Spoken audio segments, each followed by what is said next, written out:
Hey, it's Rosemary here. How you doing? Now I love my princesses, which kind of goes without saying. I get that. But just before I started doing this video, I was watching them on YouTube expressing themselves. And it's kind of awesome to watch because they're fearless. They're fearless. They've not yet learned to judge everything that before they let it out into the world. They have an idea, they put it out there, they move on to the next idea. Simple. Remember what that was like? To believe enough in yourself, to love yourself enough, to just express whatever you wanted and see what stuck.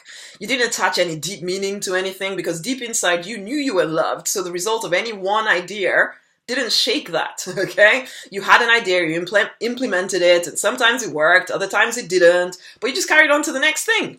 Then life happened, and you bought into the drivel about being responsible and practical and organized and unworthy and a burden and unloved, and so you stopped experimenting with your ideas.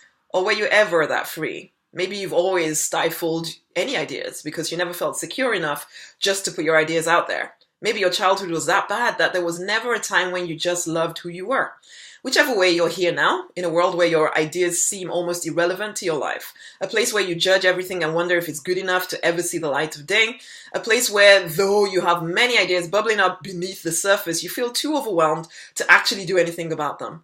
A place where you want more from your life, where you feel afraid to experiment with your ideas, and that is pretty unfortunate. Because there is so much within you that could just be put out there. Yes, you've buried it beneath your fears. Yes, you've told yourself time and time again that it's not practical. And yet, ideas really are the pathway to your because I want to lifestyle, okay? A fearless determination to put your ideas out into the marketplace and let them decide if, let the marketplace decide if they want it, instead of you being the judge and jury for every idea that comes your way. Soon enough, you will feel blocked creatively. Or maybe you already do because you've been blocking yourself. You'll need to start coaxing those ideas to come back to you, You'll need to start again to practice being an idea generator like you were born to be. And you must, unless you want to die dissatisfied, and I don't think you do. Take courage in the knowledge that you can start to put your ideas out into the world while still doing whatever it is that you're doing right now. You don't have to quit everything in order to begin experimenting with new ideas. No, that just leads to desperation and fear, and that stifles ideas as well. Instead, love yourself enough to stop drowning out the creativity inside of you. And yes, you are creative. It goes beyond, art or music or all of those obvious forms of creativity. You have these ideas that can give birth to new things that you and others on the planet can enjoy. But we in the planet will never get to experience them if you keep acting from fear. So just don't. I know there's a tendency to think that there's so many people on the planet and why on earth do your particular things actually matter?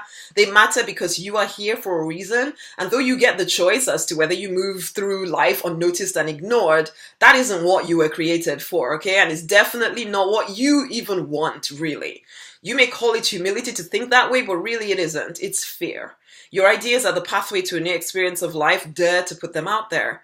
You don't do it for instant fame. You don't do it for billionaire status in 3 seconds. No. You do it because you're here and you want to leave a legacy, impact others for good, and create a wealthy, abundant life doing work that you love to do. So stop looking externally for all your answers. Look inside to the ideas bubbling up within you.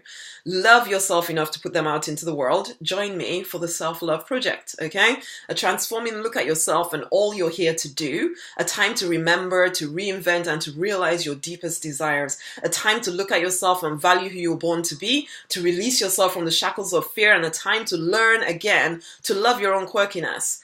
There's going to be 3 modules delivered to your email address over 3 weeks, okay? 3 audios and worksheets that you can work through and listen to whenever it's convenient for you.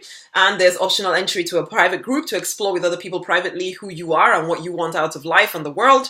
Okay, you get it in December at a massive reduction. You need to go and have a look to see, okay?